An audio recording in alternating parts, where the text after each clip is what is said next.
Bonjour les amis, c'est parti pour la suite du livre de J. Krishnamurti, La flamme de l'attention. Chapitre 2, New Delhi. Avant d'examiner la question de la méditation, nous devrions discuter ou partager ensemble, c'est peut-être le mot exact, l'importance de la discipline. Dans le monde, la plupart de nous ne sont pas disciplinés. Disciplinés dans le sens que nous n'apprenons pas. Le mot discipline vient du mot disciple. Le disciple dont l'esprit apprend, pas avec quelqu'un, pas avec un gourou, un maître ou un prêcheur, ni avec des livres, mais apprendre par l'observation de son propre esprit, de son propre cœur, apprendre à partir de ses propres actions. Et cet apprentissage demande une certaine discipline et non le conformisme que la plupart des disciples sont censés exiger. Là où il y a du conformisme, de l'obéissance et de l'intimidation, il n'y a jamais d'apprentissage. On ne fait que suivre. La discipline implique l'apprentissage.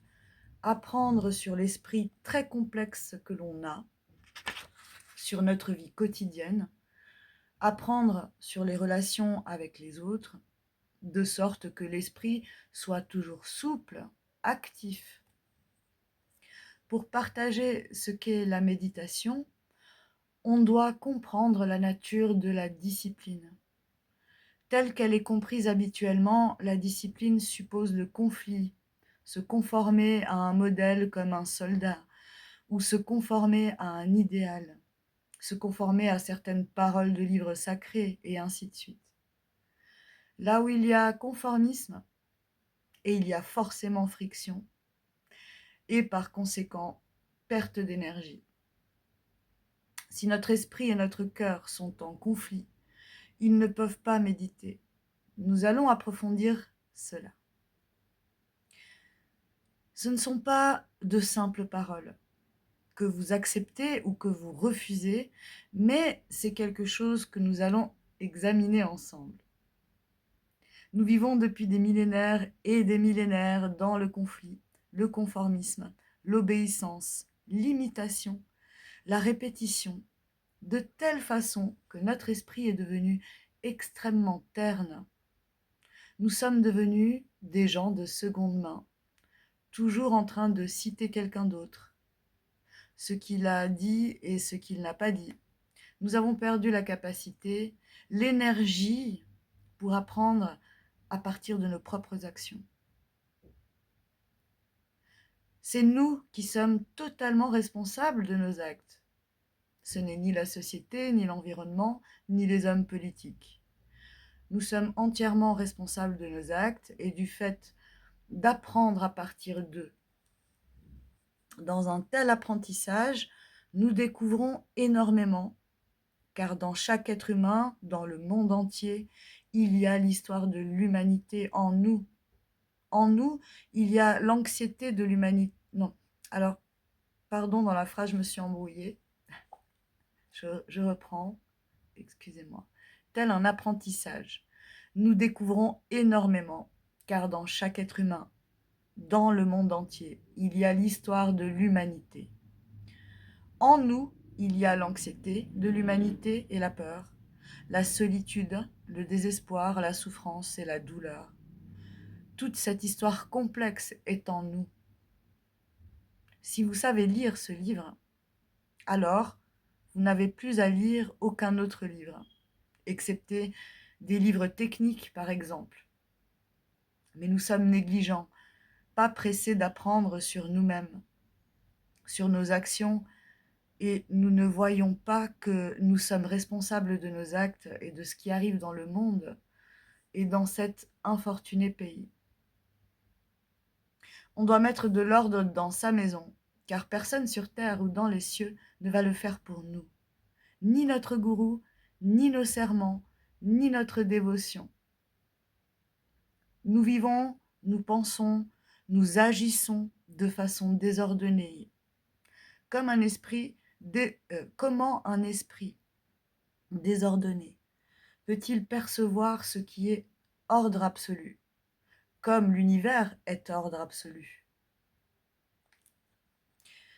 Quel est le rapport entre la beauté et un esprit religieux? Vous allez peut-être vous demander pourquoi les religions et les rituels traditionnels ne se réfèrent jamais à la beauté.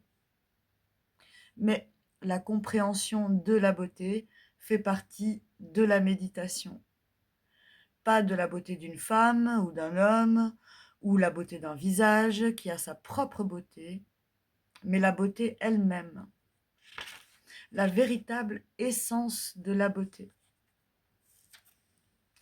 La plupart des moines, des sannyasins et des esprits que l'on dit portés à la religion négligent totalement cela et s'endurcissent vis-à-vis de leur environnement. Un jour où nous étions dans l'Himalaya avec des amis, il y avait un groupe de sannyasins devant nous, descendant le chemin en chantant. Ils ne regardaient jamais les arbres, ils ne voyaient pas la beauté de la terre, la beauté du ciel bleu, les oiseaux, les fleurs, les eaux vives. Ils étaient totalement préoccupés par leur salut et leur divertissement personnel. Et cette coutume, cette tradition dure depuis des milliers d'années. Un homme qui est supposé être religieux doit fuir, éviter toute beauté, et sa vie devient terne, euh, sans le sens de l'esthétique. Et pourtant, la beauté est un des délices de la vérité. Quand vous donnez un jouet à un enfant qui a été bavard, dissipé, qui a joué, crié, quand vous donnez un jouet compliqué à cet enfant, il s'absorbe totalement dans ce jouet, il devient très calme, trouvant du plaisir dans son mécanisme. L'enfant devient complètement concentré, complètement absorbé par ce jouet. Toute l'agitation a été résorbée. Et nous ainsi, et nous aussi, nous avons des jouets. Les jouets de l'idéal et des croyances qui nous absorbent. Si vous adorez une image, parmi toutes les images de la Terre, aucune d'elles n'est sacrée. Elles sont toutes faites par l'esprit de l'homme, par sa pensée. Alors nous sommes absorbés, comme un enfant est absorbé par un jouet, et nous devenons extraordinairement calmes et doux.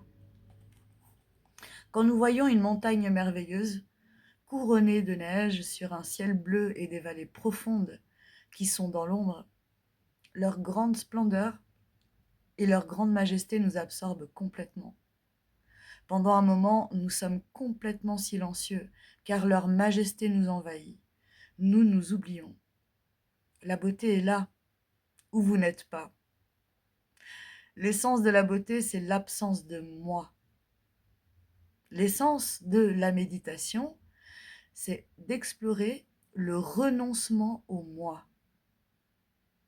Il faut énormément d'énergie pour méditer, et la friction est une perte d'énergie. Quand dans notre vie, il y a beaucoup de friction, de conflits entre les gens et d'aversion pour le travail que l'on fait, il y a gaspillage d'énergie. Et pour examiner vraiment très profondément, pas superficiellement ni verbalement, il faut aller très profondément en soi, dans son propre esprit, et voir pourquoi nous vivons comme nous le faisons, toujours en train de perdre de l'énergie, car la méditation est la libération de l'énergie créative. La religion a joué un rôle immense dans l'histoire de l'homme. Depuis le début des temps, il a lutté pour trouver la vérité. Et maintenant, les religions reconnues du monde moderne ne sont plus du tout des religions. Ce ne sont que de vaines répétitions de phrases, de charabia et d'absurdité, une sorte de distraction personnelle sans grande signification. Tous les rituels, tous les dieux, tout particulièrement dans ce pays où il y a je ne sais combien de milliers de dieux, sont inventés par la pensée. Tous les rituels sont inventés par la pensée. Ce que la pensée crée n'est pas sacré, mais nous attribuons à ces images fabriquées les qualités que nous aimerions qu'elles aient. Nous nous adorons constamment, même si c'est inconsciemment. Tous les rituels dans les temples, les pujas et tout ce que la pensée a fabriqué dans les églises chrétiennes sont inventés par la pensée. Et nous adorons ce que la pensée a créé. Voici l'ironie, l'illusion et la malhonnêteté de tout ceci. Les religions du monde ont complètement perdu leur signification. Tous les intellectuels dans le monde les évitent, les fuient. Ainsi, quand on utilise les mots l'esprit religieux, comme le fait souvent l'orateur, il demande pourquoi utilisez-vous le mot religieux? Étymologiquement, le sens premier de ce mot n'est pas très clair. À l'origine, il signifiait un état de relation avec ce qui est noble, avec ce qui est grand. Et pour cela, il fallait vivre une vie très laborieuse, scrupuleuse et honnête. Mais tout cela a disparu. Nous avons perdu notre intégrité. Si vous écartez ce que sont devenues toutes les traditions religieuses actuelles avec leur image et leurs symboles, alors qu'est-ce que la religion? Pour découvrir ce qu'est un esprit religieux, on doit d'abord découvrir ce qu'est la vérité. Aucun chemin ne mène à la vérité. Il n'y a pas de chemin. Quand on a de la compassion avec son intelligence, on rencontre ce qui est éternellement vrai. Mais il n'y a pas de direction. Il n'y a pas de capitaine pour nous diriger sur cet océan de la vie. En tant qu'être humain, nous devons le découvrir. On ne peut pas appartenir à un culte, à aucun groupe, si l'on veut découvrir la vérité. L'esprit religieux n'appartient à aucune organisation, à aucun groupe, à aucune secte. Il y a là la qualité d'un esprit global. Et entre parenthèses, ça me fait penser au mot de la souveraineté. Ça reste encore qu'un mot, mais un esprit religieux est un esprit qui est totalement libre de tout attachement, de toute conclusion et de tout concept. Et il ne s'intéresse qu'à ce qui a vraiment lieu et pas à ce qui devrait être. Il s'occupe chaque jour de sa vie, de ce qui arrive réellement, à la fois extérieurement et intérieurement. Il comprend tout ce problème complexe de la vie. L'esprit religieux est libre de tout préjugé, de toute tradition et de tout sens de direction. Pour rencontrer la vérité, vous devez avoir un esprit clair, pas un esprit confus.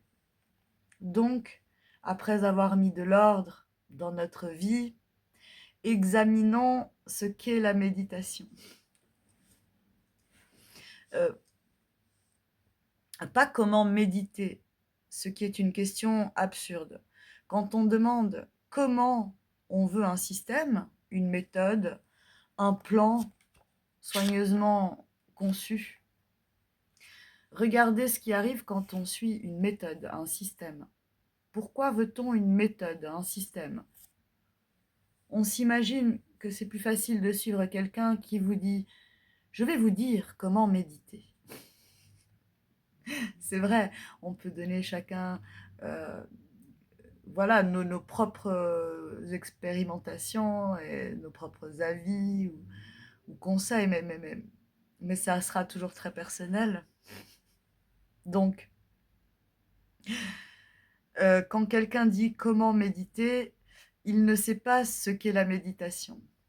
Celui qui dit je sais ne sait pas. On doit d'abord se rendre compte à quel point un système de méditation est destructif. Que ce soit une des nombreuses formes de méditation qui semblent avoir été inventées, indiquant comment s'asseoir, comment respirer, comment faire une chose ou l'autre. Car si l'on observe, on s'apercevra que lorsqu'on pratique quelque chose très souvent, à maintes reprises, notre esprit devient mécanique. Il est déjà mécanique et on y ajoute encore plus de routine. De cette façon, notre esprit s'atrophie progressivement. C'est comme un pianiste qui pratiquerait toujours la même fausse note. Aucune musique n'en sortirait. Quand on voit la vérité qu'aucun système, aucune méthode, aucune pratique ne nous conduira jamais à la vérité, on les abandonne tous, comme étant fallacieux et inutiles. Il faut aussi approfondir tout le problème du contrôle. La plupart d'entre nous essayent de contrôler leurs réponses, leurs réactions. Nous tentons de supprimer ou de modeler nos désirs. Dans tout cela, il y a toujours le contrôleur et le contrôlé. On ne se demande jamais qui est le contrôleur et qui est celui que l'on essaie de contrôler dans cette soi-disant méditation.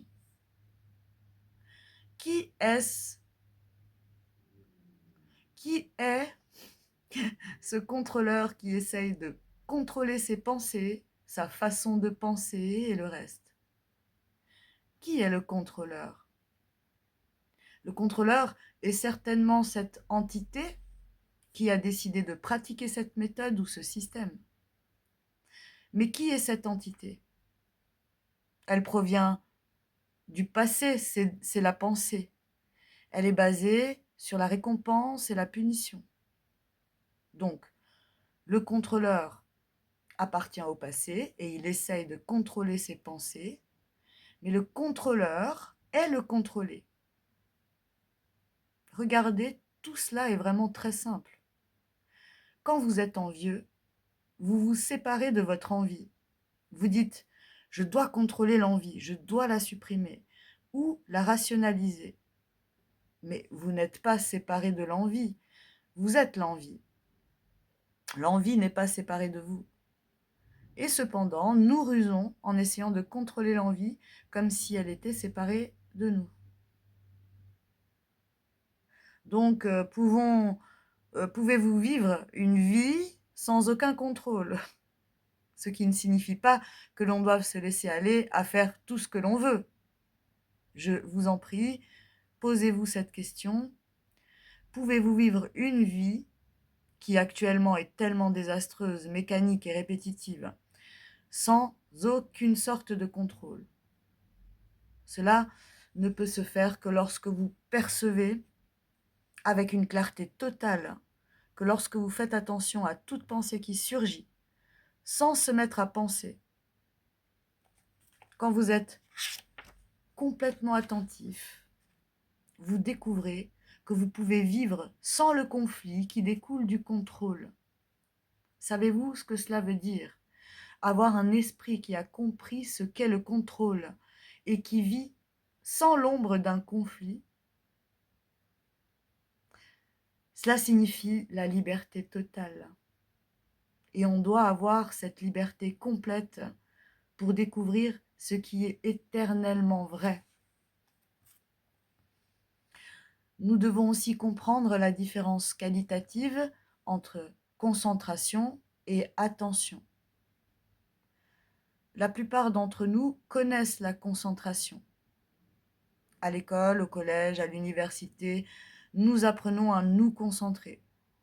L'enfant regarde par la fenêtre et le professeur dit « Concentre-toi sur ton livre ». Et ainsi nous apprenons ce que cela signifie. Se concentrer implique de rassembler toute son énergie pour se focaliser sur un certain point. Mais la pensée s'évade et vous avez une lutte continuelle entre le désir de se concentrer, de consacrer toute votre énergie à regarder votre page, et l'esprit qui vagabonde et que vous essayez de contrôler. Tandis qu'au contraire, l'attention n'a ni contrôle, ni concentration.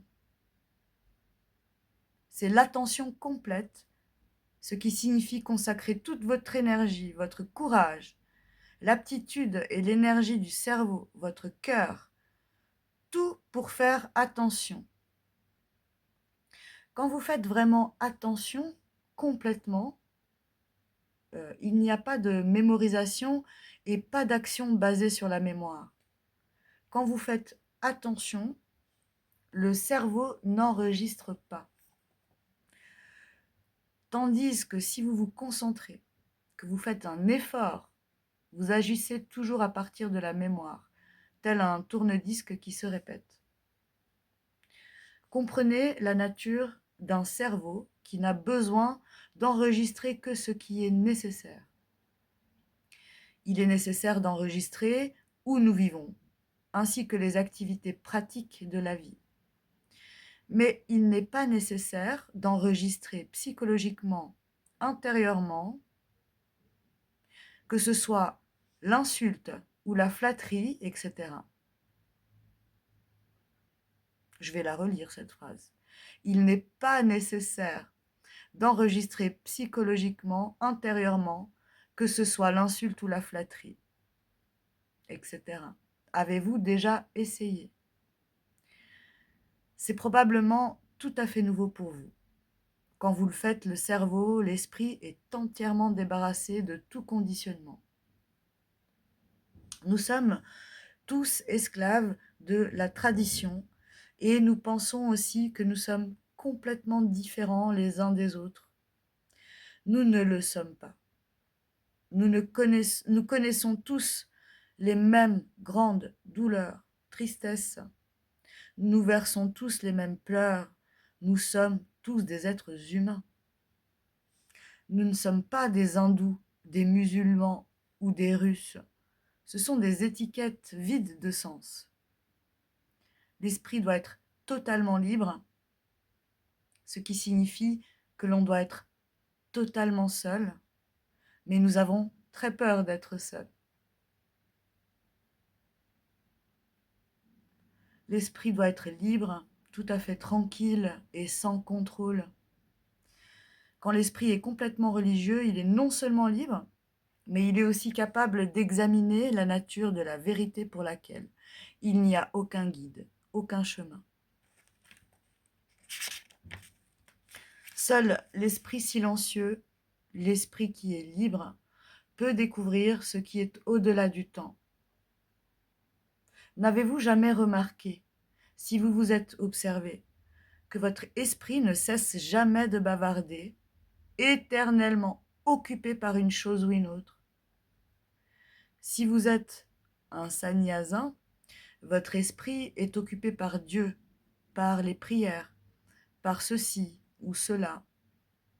Si vous êtes une ménagère, votre esprit est occupé par ce que vous allez faire à manger pour le prochain repas, comment faire ceci ou cela.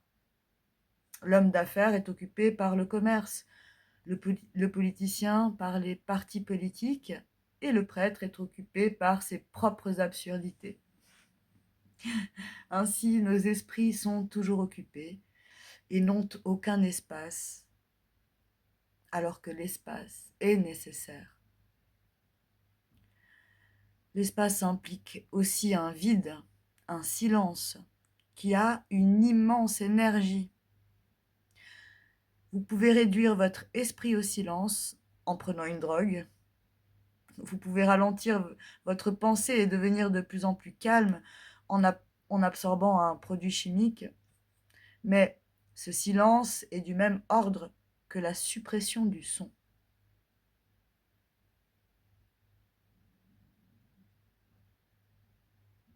Je me suis perdue. Là. Avez-vous jamais cherché à savoir ce que c'est que d'avoir un esprit naturellement, absolument silencieux, sans un mouvement, qui n'enregistre que les choses qui sont nécessaires, de sorte que votre psychisme, votre nature intérieure, devient absolument calme? Avez-vous jamais examiné cela? Ou bien êtes-vous tout simplement prisonnier dans le courant de la tradition, dans le flot du travail et trop préoccupé par l'avenir?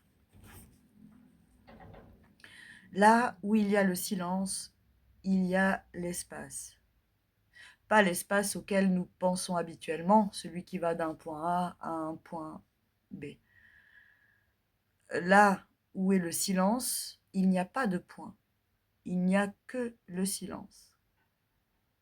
Et ce silence a cette extraordinaire énergie de l'univers. L'univers n'a pas de cause, il existe. C'est un fait scientifique. Mais nous, êtres humains, sommes concernés par les causes. Par l'analyse, vous pouvez découvrir la cause de la pauvreté dans ce pays ou dans d'autres.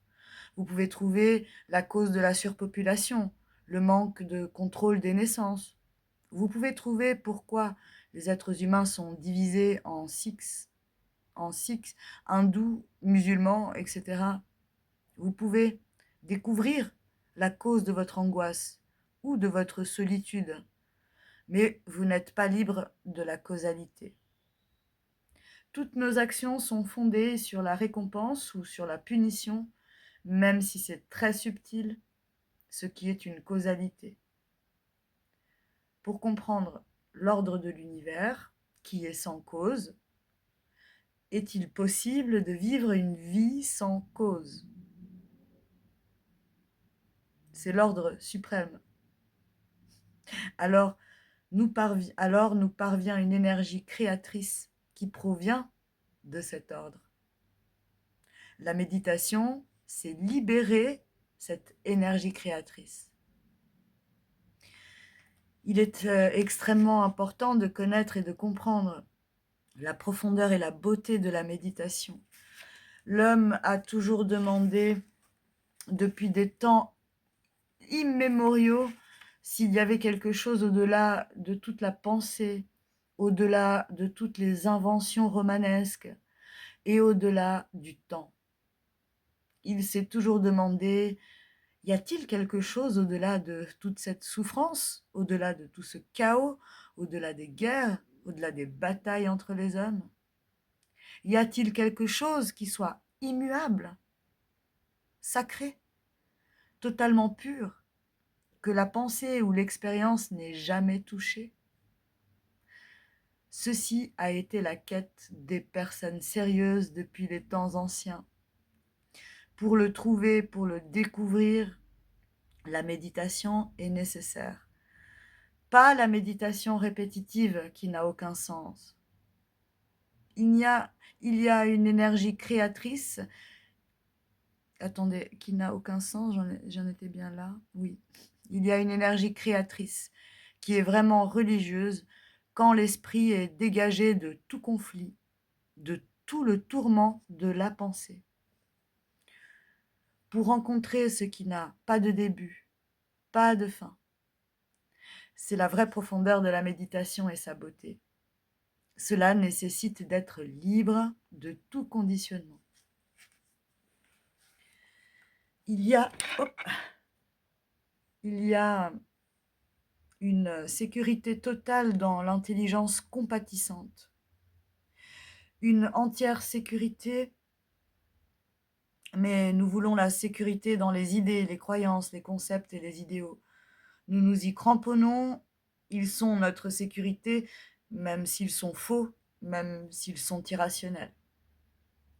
Quand la compassion est là, avec son intelligence suprême, il y a la sécurité, si l'on cherche la sécurité.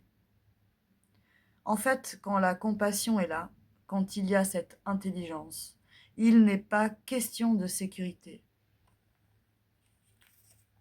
Donc, il y a une origine, un terrain originel à partir duquel tout arrive.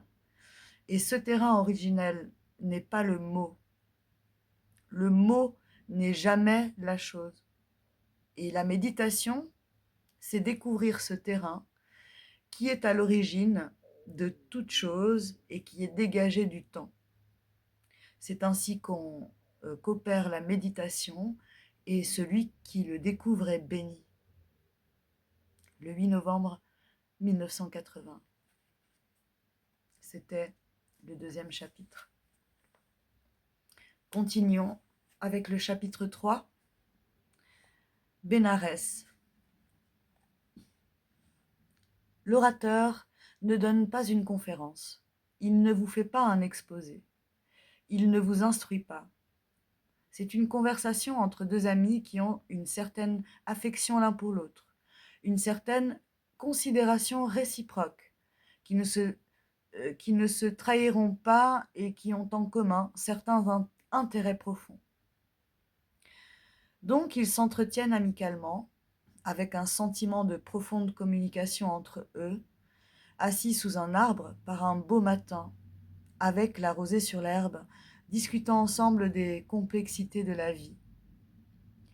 C'est la relation que vous et l'orateur avez. Nous pouvons ne pas nous rencontrer réellement, nous sommes trop nombreux. Mais c'est comme si nous suivions un chemin, en regardant les arbres, les oiseaux, les fleurs, en respirant le parfum de l'air, et que nous parlions sérieusement de nos vies. Pas superficiellement, ni avec désinvolture, mais intéressés par la résolution de nos problèmes. L'orateur dit cela sérieusement. Ce n'est pas de la rhétorique pour faire de l'effet. Les problèmes de notre vie nous intéressent trop sérieusement pour agir ainsi. Ayant établi entre nous une certaine communication, malheureusement ce n'est qu'une communication verbale, mais entre les lignes, entre le contenu des mots, il y a, si on est un tant soit peu conscient, une relation plus profonde, plus intense. Nous devrions réfléchir à la nature de nos problèmes. Nous tous avons des problèmes sexuels, intellectuels, des problèmes de relations, des problèmes que l'humanité a créés avec les guerres, le nationalisme et les soi-disant religions. Qu'est-ce qu'un problème ? Un problème signifie un défi qui vous est lancé, quelque chose auquel vous devez faire face, un défi grand ou petit. Un problème non résolu demande qu'on l'affronte, qu'on le comprenne, qu'on le résolve et qu'on agisse. Un problème, c'est un défi qui vous est lancé, souvent à l'improviste, soit à un niveau conscient ou à un niveau inconscient, c'est un défi, superficiel ou profond. Comment peut-on aborder un problème ? La façon dont vous abordez un problème est plus importante que le problème lui-même. En général, on aborde le problème avec peur ou avec le désir de le résoudre, d'aller au-delà et de le combattre, de lui échapper ou de le négliger totalement, ou alors on le tolère. Le sens de ce mot « aborder », c'est de venir aussi près que possible, de s'approcher. Quand on a un problème, comment doit-on l'aborder ? Doit-on venir à proximité de lui, près de lui, ou doit-on le fuir ? Ou a-t-on le désir de le dépasser ? Tant que l'on a un motif, celui-ci conditionne notre façon de l'aborder. Si on n'aborde pas un problème librement, on oriente la solution conformément à son conditionnement. Supposons que l'on soit conditionné à supprimer un certain problème, alors l'approche est conditionnée et le problème est déformé. Tandis qu'au contraire, si on l'aborde sans mobile et de très très près, alors la réponse est contenue dans le problème. Une réponse qui ne s'écarte pas du problème. C'est très important de voir comment on aborde un problème, que ce soit un problème politique, religieux ou de relations personnelles. Il y a tant de problèmes, on est accablé de problèmes. Même la méditation devient un problème. On ne regarde jamais vraiment ces problèmes. Alors, pourquoi vit-on accablé de problèmes ? Des problèmes que l'on n'a pas compris ou dissous et qui déforment toute notre vie. C'est très important d'être conscient de la façon dont on aborde un problème. On l'observe sans essayer d'appliquer une solution, c'est-à-dire sans, c'est-à-dire voir dans le problème lui-même la réponse. Et cela dépend de la façon dont on l'aborde, de la façon dont on le regarde. C'est très important d'être conscient de son conditionnement quand on l'aborde et d'être dégagé de ce conditionnement. Qu'est-ce que la perception? Qu'est-ce que voir? Comment voyez-vous cet arbre? Regardez-le un instant. Avec quels yeux le regardez-vous? Est-ce une observation purement optique, regardant l'arbre avec juste une réaction optique, observant la forme, le motif et la lumière qui jouent sur la feuille? Ou bien, quand vous observez un arbre, le nommez-vous, disant « c'est un chêne » et passez-vous à côté? En le nommant, vous ne regardez plus l'arbre. Le mot nie la chose. Pouvez-vous le regarder sans le mot? Donc, vous êtes conscient de votre façon d'aborder, de regarder cet arbre. L'observez-vous partiellement, avec un seul sens, le sens optique, ou le voyez-vous, l'entendez-vous, le sentez-vous, le ressentez-vous? Envoyez-vous le dessin et en saisissez-vous la totalité? Ou bien le regardez-vous comme s'il était différent de vous? Bien sûr, quand vous le regardez, vous n'êtes pas l'arbre, mais vous pouvez le regarder sans un mot, avec tous vos sens réagissant à la totalité de sa beauté. Ainsi, la perception signifie non seulement d'observer avec tous nos sens, mais aussi de voir ou d'être conscient s'il y a ou s'il n'y a pas de division entre vous et ce que vous observez. Vous n'avez sans doute jamais réfléchi à cela. C'est important de le comprendre, car nous allons maintenant discuter de la façon d'aborder la peur et de la perception de la totalité de son contenu. C'est important d'être conscient de la façon dont vous abordez ce fardeau que l'homme porte depuis des millénaires. C'est plus facile de percevoir quelque chose à l'extérieur de vous, comme un arbre, comme une rivière ou comme le ciel bleu, sans nommer, en ne faisant qu'observer. Mais pouvez-vous vous regarder vous-même, regarder la totalité du contenu de votre conscience, regardez la totalité de votre esprit, votre être, votre démarche, votre pensée, vos sensations, votre découragement, de telle sorte qu'il n'y ait aucune division entre tout cela et vous.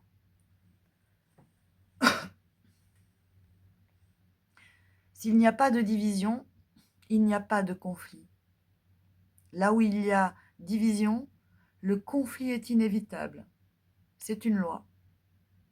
Donc, en nous, y a-t-il une division comme celle entre l'observateur et la chose observée?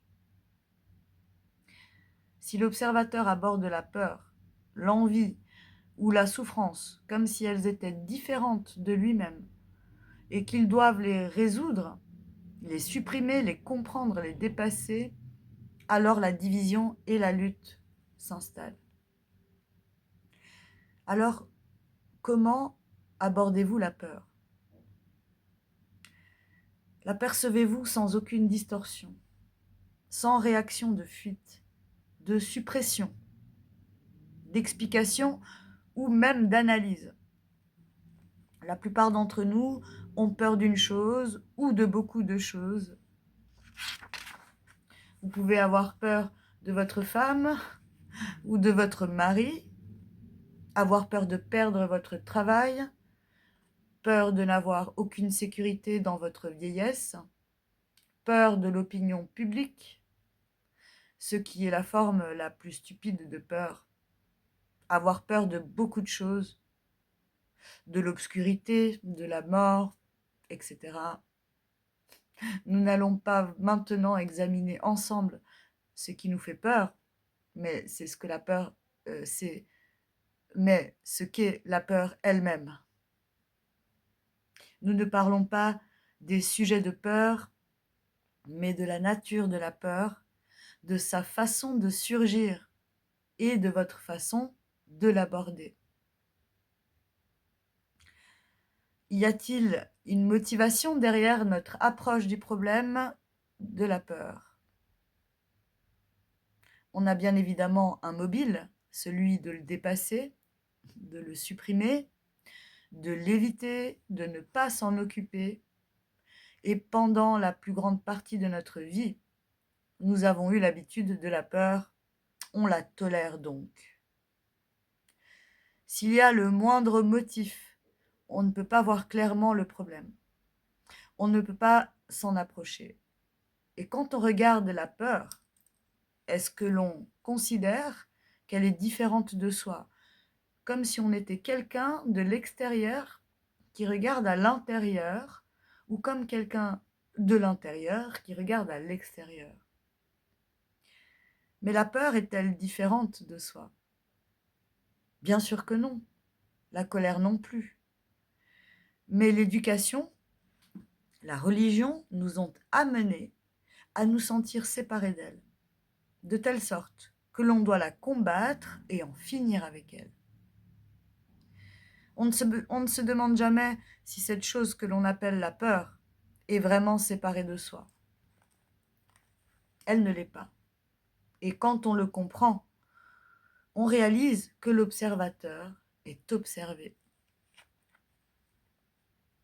Supposons que l'on soit envieux.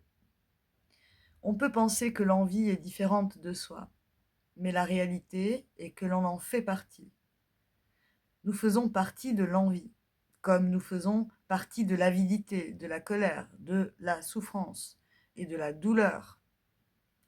Donc cette douleur, cette souffrance, cette avidité, cette envie, cette angoisse et cette solitude, c'est soi.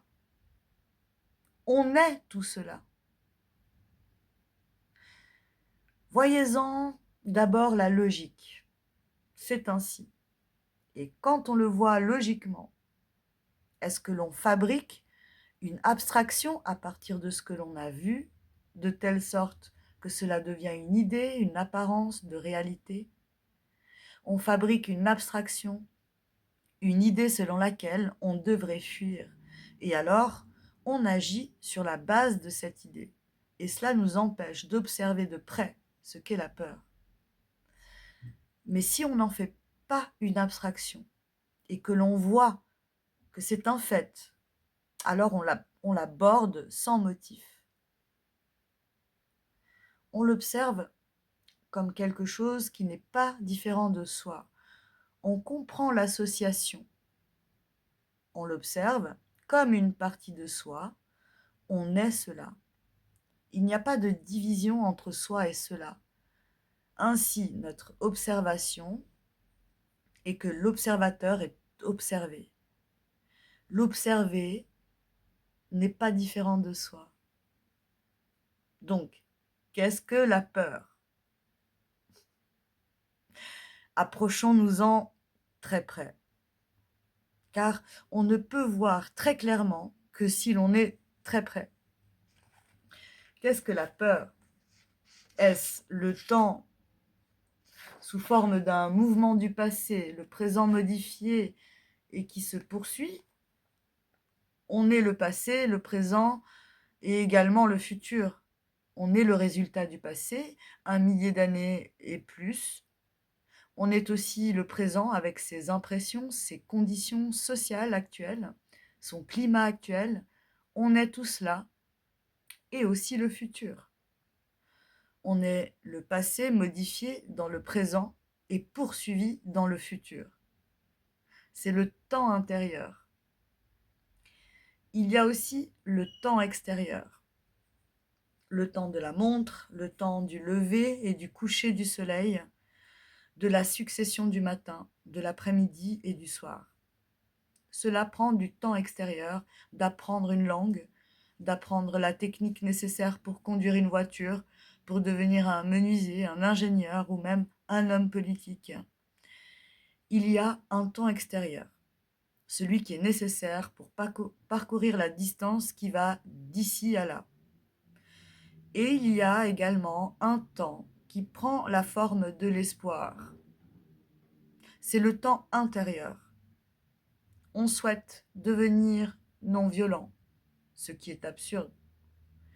On souhaite obtenir ou éviter la douleur ou la punition. On espère avoir une récompense. Donc, il n'y a pas seulement le temps extérieur, physique, mais il y a aussi le temps intérieur, psychologique. On n'est pas ceci, mais on deviendra cela, ce qui signifie le temps. Le temps physique est réel, il est là. Il est 11h ou midi maintenant. Mais intérieurement, psychologiquement, on a supposé qu'il y avait le temps, c'est-à-dire je ne suis pas bon, mais je serai bon. Maintenant, on conteste ce temps intérieur. On doute de son utilité. Quand le temps est là à l'intérieur, il y a la peur. On a un travail, mais on peut le perdre. Ce qui est le futur, ce qui est le temps. On a connu la douleur et on espère qu'on ne connaîtra plus jamais une telle douleur. C'est le souvenir de la douleur et la prolongation de ce souvenir en espérant qu'il n'y aura plus de douleur future. Donc, on se demande si le temps ne fait pas partie de la peur. Le temps intérieur n'est-il pas de la peur? Et la pensée n'est-elle pas un autre facteur de peur? On pense à sa douleur, celle que l'on a ressentie la semaine dernière, et qui est maintenant enregistrée dans le cerveau. On pense que cette douleur peut se renouveler demain. Ainsi, la pensée fonctionne et elle dit « j'ai souffert et je souhaite que cela ne se renouvelle pas ». La pensée et le temps font donc partie de la peur. La peur, c'est un souvenir, donc de la pensée, et c'est aussi le temps, le futur. Je suis en sécurité aujourd'hui et je peux ne pas l'être demain. Alors la peur surgit. Donc, temps plus pensée égale peur. Maintenant, voyez en vous-même que c'est vrai.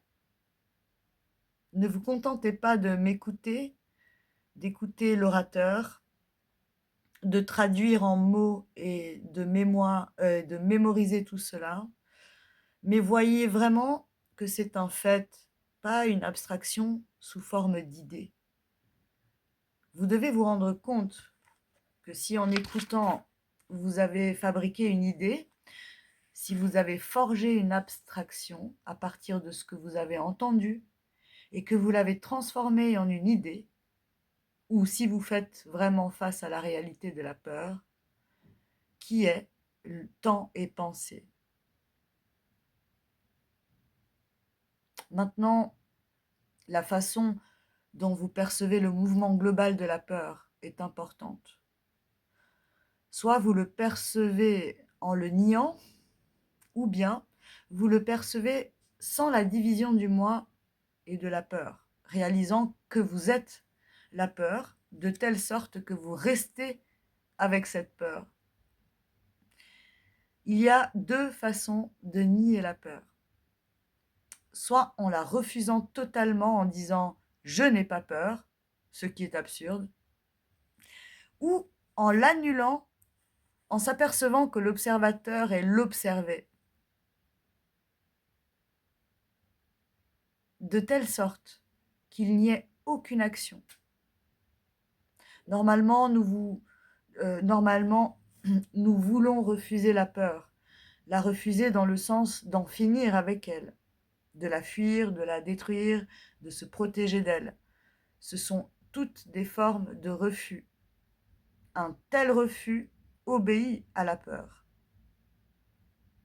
Mais il y a une forme totalement différente de refus qui est le commencement d'un nouveau mouvement dans lequel l'observateur est l'observé.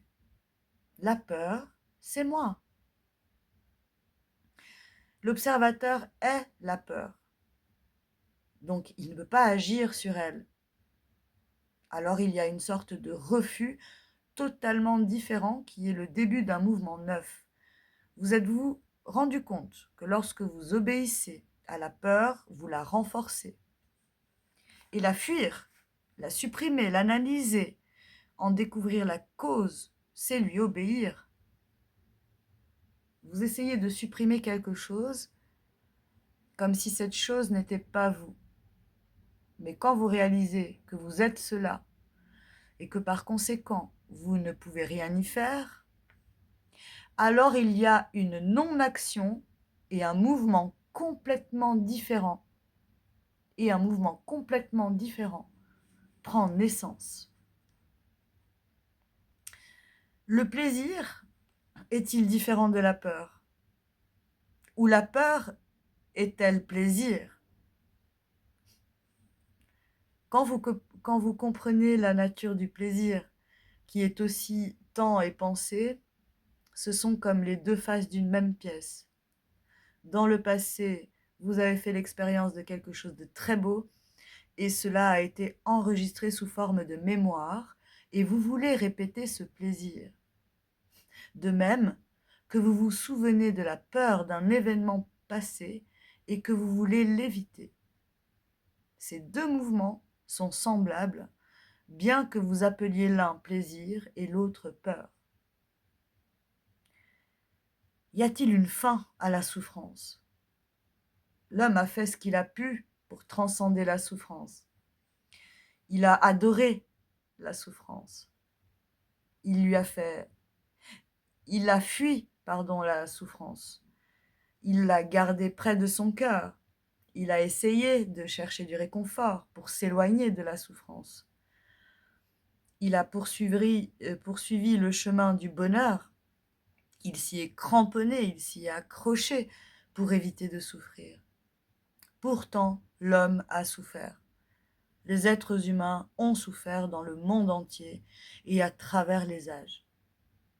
Ils ont eu 10 000 guerres. Songez aux hommes et aux femmes qui ont été mutilés, tués, et aux larmes qui ont été versées, la détresse des mères, des femmes, et à tous les gens qui ont perdu leur enfant, leur mari, leur ami, dans des guerres depuis des millénaires. Et nous continuons toujours en multipliant les armements sur une vaste échelle. Il y a cette immense souffrance de l'humanité. Ce pauvre homme sur le bord de cette route qui ne connaîtra jamais un bon bain, des vêtements propres ou un voyage en avion, tous les plaisirs que l'on a, il ne les connaîtra jamais. Il y a la souffrance de l'homme très savant et celle de l'homme peu instruit. Il y a la souffrance de l'ignorance, il y a la souffrance de la solitude. La plupart des gens sont seuls. Ils ont beaucoup d'amis, beaucoup de savoir, mais ils sont très seuls. Vous connaissez cette solitude si vous êtes un peu conscient de vous-même. Un sentiment d'isolement complet. Vous pouvez avoir une femme, des enfants, beaucoup d'amis, mais un jour viendra où un événement se produira qui vous feront vous sentir complètement isolé, seul. C'est une souffrance énorme. Et puis, il y a la souffrance de la mort. La douleur d'avoir perdu quelqu'un. Il y a aussi la souffrance qui a été accumulée, récoltée par des millénaires d'existence humaine. Et puis, il y a la souffrance de notre propre dégénérescence, notre propre perte, notre manque d'intelligence, de capacité. Et nous nous demandons si cette souffrance peut cesser.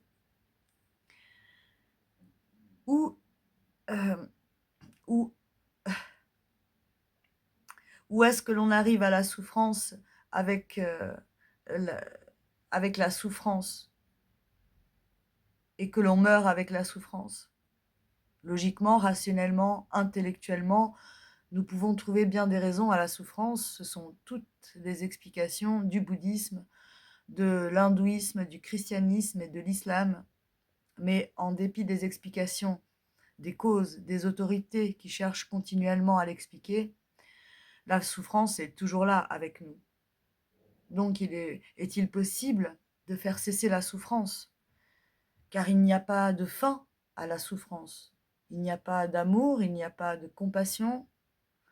On doit examiner cela très profondément et voir si elle peut cesser. L'orateur dit qu'il y a une fin à la souffrance, une fin complète à la souffrance, ce qui ne signifie pas qu'il ne se soucie pas ou qu'il soit indifférent ou sans cœur. Avec la fin de la souffrance, il y a le début de l'amour. Et naturellement, vous demandez à l'orateur, comment peut-on faire cesser la souffrance? Quand vous demandez comment, vous voulez un système, une méthode, un processus. C'est pourquoi vous demandez, dites-moi comment y parvenir, je suivrai le chemin, la route. Vous voulez une direction quand vous dites, comment puis-je faire cesser la souffrance? Cette question, cette demande, cette recherche dit, montrez-moi. Quand vous demandez comment, vous posez la mauvaise question. Si je puis vous le faire remarquer, car vous ne pensez qu'à vous car vous ne pensez qu'à vous en débarrasser. De cette façon, vous ne vous en approchez pas. Si vous voulez regarder un arbre, vous devez vous en approcher pour en voir la beauté, l'ombre, la couleur de la feuille, pour savoir s'il y a des fleurs ou non. Vous devez vous en approcher. Mais vous ne vous approchez jamais de la souffrance. Vous ne vous en approchez jamais car vous l'évitez et la fuyez constamment.